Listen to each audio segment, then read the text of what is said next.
Hey everybody, it's Master Gallengeist here, bringing you my review of the anime Akame ga Kill on Netflix. And this one is another kind of weird one. It's not that I wouldn't recommend it, it just doesn't live up to the potential that it really has. And it's got some interesting potential for lore and everything that was going on, but it never really dives that deeply into it. So, the premise of Akame ga Kill is there's this group of assassins called Night Raid, and they are trying to fight against a corrupt empire. And, of course, you're thinking, okay, that should be interesting. Well, the thing is, it falls into the trap of violence and insanity essentially for its own sake, not furthering characters as much as it could. There is some that actually develops certain characters, but it's just mainly there for violence and like its own sake, and it falls into a trap of kind of a Game of Thrones kind of thing where, well, Game of Thrones usually before it got towards its end season and just been like, hey, guess what? We're just gonna even like forget all of our own rules and just have like copious character deaths without doing the legwork except immediately before certain characters' deaths to give them things to have you feel for him dying, but usually you're like, this character was introduced recently, and I just found out their stuff as they're dying, so why should I even have this in my head? So, the beginning of the series starts off with this dude named Tatsumi as him and like two of his other friends had been sent off from their village to make money because they're broke as shit and they need money to survive. And he gets to the capital. He's like, "Hey, let me see how this kind of goes." Tries to get in the military, takes all this paperwork and stuff that he doesn't really want to do. Pretty much falls. Is like, "Holy crap!" This chick like comes up. And he's like fixated on her chest, like, "Hey, she seems kind of cool." And she's like, "Yeah, I can help you get into the military. Just give me all your money, pretty much." He's like, "Yeah, here." And she's like, "Yeah, just wait for me." And he's just sitting there in that tavern. The dude's like, "She ain't coming back, man." And he's like, "Damn it, I got fucked." And so he's pretty much just sitting on the street. He can't afford anything. And this nice girl just was like, "Hey, are you a vagrant pretty much? Why don't you come to my house?" He's like, "All right, cool, fine." He gets introduced to the family. He like goes out with them shopping and all that kind of stuff. The one guard dude tries to warn him about Night Raid and all that stuff. And they're like, "Yeah, they're murdering people and everything like that." It's like, okay. Now, a thing that this series tries to do is do a kind of both sides are doing kind of horrible stuff that only kind of works if you can be like, okay, there's still some good that other thing that is happening on the other side. They're not really able to do that with the Empire at all, or with Night Raid. We don't really get into a scenario where Night Raid accidentally kills a civilian. They all do it to people that pretty much are deserved and on the nose. So we get into this point where he's like, "Yeah, okay, cool." He's pretty much helping her shop and all that shit. And then suddenly, out of nowhere, the Night Raid people show up. It's like, holy shit. Now, granted, a good thing that they've done is they really did interesting character designs for these characters. Now, there is a character called Akame in this. She is not the main character, nor does she really get as much of a focus as her title would suggest until like the end. Now, granted, she does have a story arc that's important, but she's not really the focus. It's Tatsumi. Okay. Now, granted, he's kind of like our character that is like inserted so that way we can kind of like rise through the story with him. But it's really kind of weird when it's called Akame ga Kill, and there's not as much done with her character as there could be. It's like, well, maybe this should have been like Tatsumi's Rogue Adventures with Night Raid or something like that. But when I see him pop up, we see the girl's mom get chopped in half by some giant scissors, and like, that's kind of fucking weird. We see this one woman pretty much choke a bitch with the father, and all the rest of the guards are getting killed. And we see like Akame using his sword, slicing one dude, and like some weird shit going on. It's like, ah, shit, I got corrupted by this place. I was like, what the fuck's going on?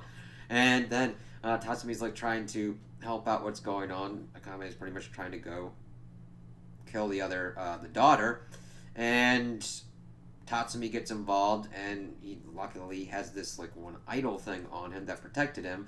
But then the Night Raid people were like, yeah, opens up this thing, and evidently this chick and the parents have been like gathering vagrants and everything, and two of them in there. One of them was his one friend who was a girl who was tortured to death because she had prettier hair than the bitch, the daughter, and the one dude is like infected with like some kind of weird ass disease and dies almost immediately there. And Tatsumi's like, that's bullshit, and kills that bitch.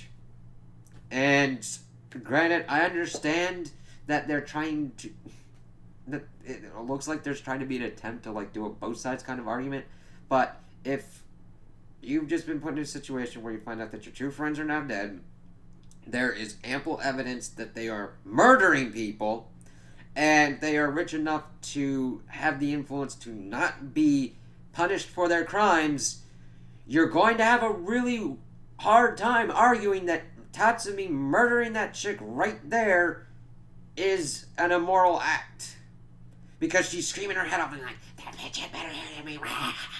And I'm like, Jesus Christ. It was like a switch was flipped. She was like, it's really kind of strange where it was shifted like 0 to 100 real quick. And she's like, yeah, you're not really going to be able to tell me that really kind of wasn't warranted.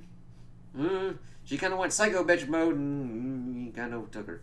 And then the one, Leone, as we learn, is like, yeah, let's induct him in. So he goes through, starts like training with the other people, getting introduced to everything. Everybody in there's got imperial arms, which evidently were like 48 things created by the emperor who like founded this empire to protect it, and it bonds with certain people. So like not, I couldn't go up to somebody that's got an imperial arm, fucking nut punch them and take their imperial arm. If I don't have a resonance kind of thing with it, it's not gonna work, and I'm most likely gonna get my ass whooped. Example. So, I'm like, okay, interesting. We've also got danger beasts, which are just monsters that are roaming around, which I would think would have kind of a higher priority. But again, it's also being shown that the people in the Empire don't care about it. So we start getting introduced to kind of our main in-game goal. We've got the Child Emperor that is pretty much being corrupted by the Minister, who just fuck offs and does whatever he wants. And we've also got this other general, Esdeath, who just likes murdering people. That's pretty much her character.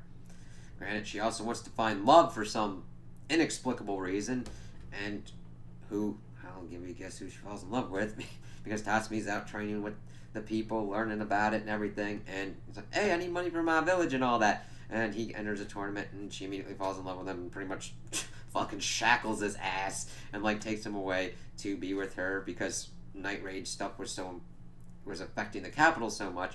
They brought her back to form essentially the anti-Night Raid, the Jaegers, and essentially also had a Tatsumi clone there by the name of Wave. And then we, of course, had other people in there. We also had Akame's sister, because we learned that they were assassins for the Empire. Akame didn't like what was going on and left, and her sister wants to kill her for that. That's pretty much it.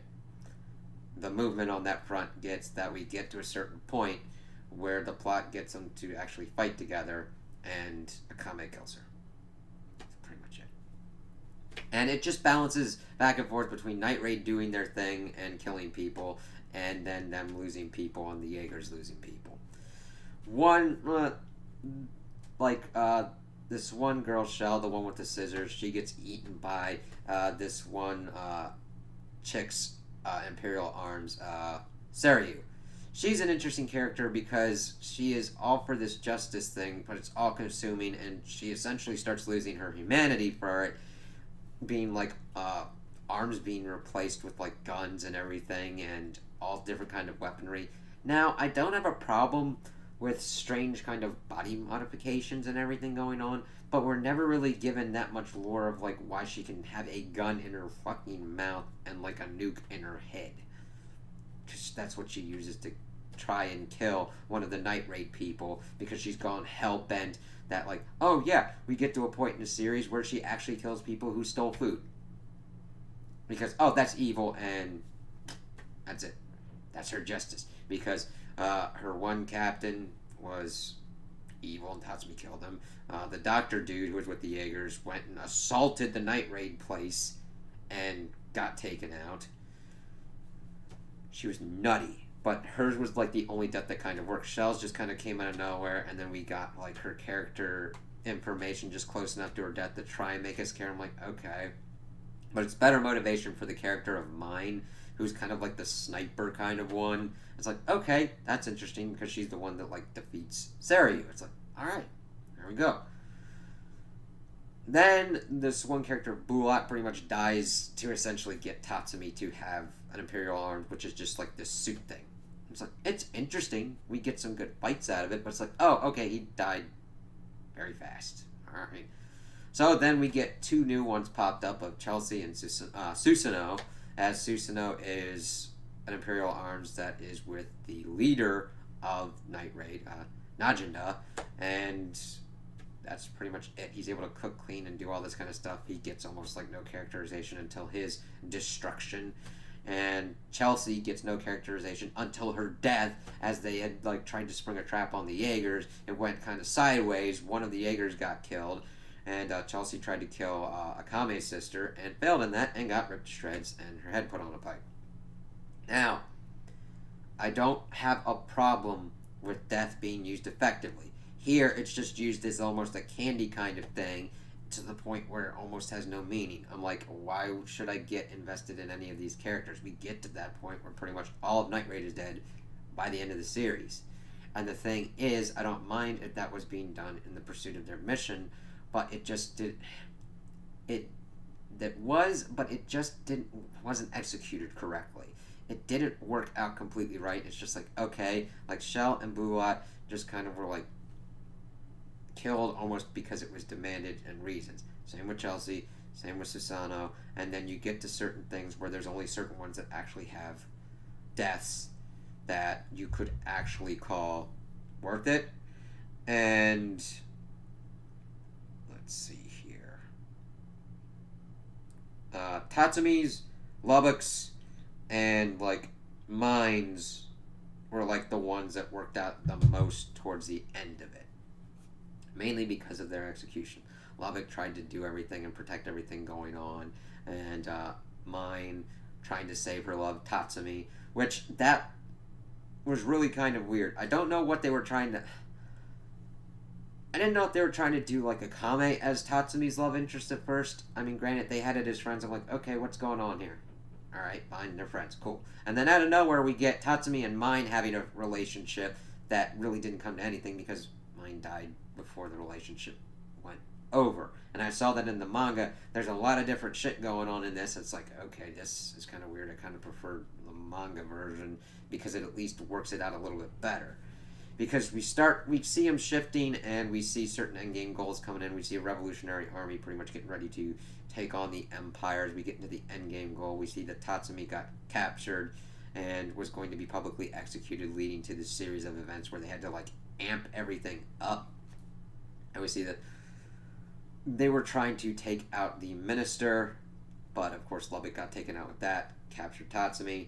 They had to then do the rescue operation, lost Susanoo there, and Mine died there. It's like, okay, cool. Alright. And then they're like, alright, we gotta do this real quick now. And so everybody goes and does their thing. We see that the minister uses the child emperor to use this giant imperial arms, and that was an interesting fight that like Tatsumi and Wave kind of had with it. Tatsumi was able to like unleash a kind of Super Saiyan dragon form, but it led to his ultimate death, and his was like, I think, the most accurate death because he did it trying to save people and to stop this empire as the child emperor was going nuts. And of course Tatsumi dies from that. It's like, shit, that kind of sucks. Different than the manga, but I'm like, okay, this is alright. This, of course, leads to Ez Death fighting Akame, as we get that kind of super thing. And it's kind of alright, that fight. I mean, there's some interesting and cool action, but it's almost like, alright, you built up Ez Death's power set so much that you're going to have a hard time having Akame kill her. So, of course, Akame unleashes her trump card because Ez Death can freeze time, but she was able to have her focused on an after image and, like, kill her. And then she's like, well, well, at least me and Tatsumi will be together forever. Freezes her and Tatsumi's corpse, and then it like disappears. Like, okay, that was really. I wish they had done more with as death's uh, compulsion with love and what she was trying to do with Tatsumi because she never learned anything from it. Now, I don't mind that a character doesn't learn something from something going on, but it just was like stalled to this point of like her only goal was kind of keeping the empire in a state where she didn't, where she could murder with impunity, and then she wanted to break Tatsumi to have him love her, and she never really got his side. He understood her side. She's like batshit crazy, want to torture people no matter what. So it's like, yeah, don't go for that. Don't go for that. And then, of course, that's kind of the end. And Akame, having used her trump card's okay, but she's like the only one that really lives. We see that Leone was able to get to the minister dude, but he pulls out an ass pull card of like, oh, I've got an Imperial arms that breaks other Imperial arms, and then keeps trying to shoot her as she then beats his face in. I'm like, okay, that kind of works, but again, it's the execution of it that is just like, I understand a character having something and pulling it out and be like, ha! But it's just how it happened. It was like, oh, that's very convenient on your part. And then she goes off and dies in an alleyway. It's like, oh, okay. She's able to survive long enough to hook up with the remnants of Night Raid and then walk around the city until dusk and then die in an alley. I mean, it kind of sucks, and I know that they're trying to say something of like, oh yeah, they worked really well with this, and they died in the shadows and everything, but I'm like, yeah, you shouldn't forget those kind of people. The reason we have such a history cycle of continuing these kind of things is because we don't learn from these people that fight these revolutions and do these things in the dark. I'm just like, yeah, it sucks, but it's mainly sucks with how it was done. I don't mind that happened to Leone. I'm just like, okay, that if you don't understand the price that was paid for something, even if it gets further removed, you're not going to take it as seriously when someone else comes along and is like, hey, we're going to do this again. So Najinda pretty much gets in charge of trying to use her remaining life to do a new government and everything, and Akame just goes off to kind of see if she can find a life where she doesn't have to fight anymore. And then we get a thing at the end where she's fighting other assassins that are trying to kill her. I'm like, alright. Really kind of weird, and I don't know what... there's a lot of things that it's like trying to be said in this show, but it just doesn't stick them all. It's really kind of weird and frustrating because it's got a lot of kind of cool stuff, and it doesn't go as deep as it could have to make it a little bit better and to link up stuff and to make the deaths more impactful, to have a kind of clearer message of what's going on, or to make it so that way there really isn't a message. Because if there isn't a message, that's fine in a medium too. If there's just a fun-ass story that's going through and you just want assassins fighting each other, that's cool too. Execute it well and we're good. When you're kind of doing this thing where you're like, got all these things at play at once, it just kind of muddles it. Now, I did like the animation and the fight scenes and everything. I liked the dub as well because there were a lot of interesting kind of funny lines throughout it. But I wouldn't recommend this, but I wouldn't not recommend it. It's a really kind of weird spot. If you're into character development and action scenes, there are anime that would be better served for you. If you don't have anything and you just kind of need an anime, this will definitely be serviceable, but it will definitely be more of a like turn your brain off kind of thing and be like, oh, okay, this is kind of funny, oh, that's kind of cool kind of thing. It's not completely mindless, but it'll fill some gaps or whatnot. And granted, if you need definitely an on in the background kind of thing, I know I say that with like a lot of things going on certain anime wise, but it's getting harder and harder to find those ones that like you kind of really have to pay attention, and I would wholeheartedly recommend to kind of like really dig into and has certain kind of things that they execute really well. This one, it really kind of frustrates me more when I find something that has potential and just can't quite find it. Because with a good one, I can always recommend it to someone and be like, okay, you can get in for this character development, this action scene, this thing, this, that, and the other. Or if it's really horrible and you can get enjoyment out of watching that kind of bad thing, where you're like, oh, these characters are weird and terrible and these weird things happen and that's just kind of freaky and funky.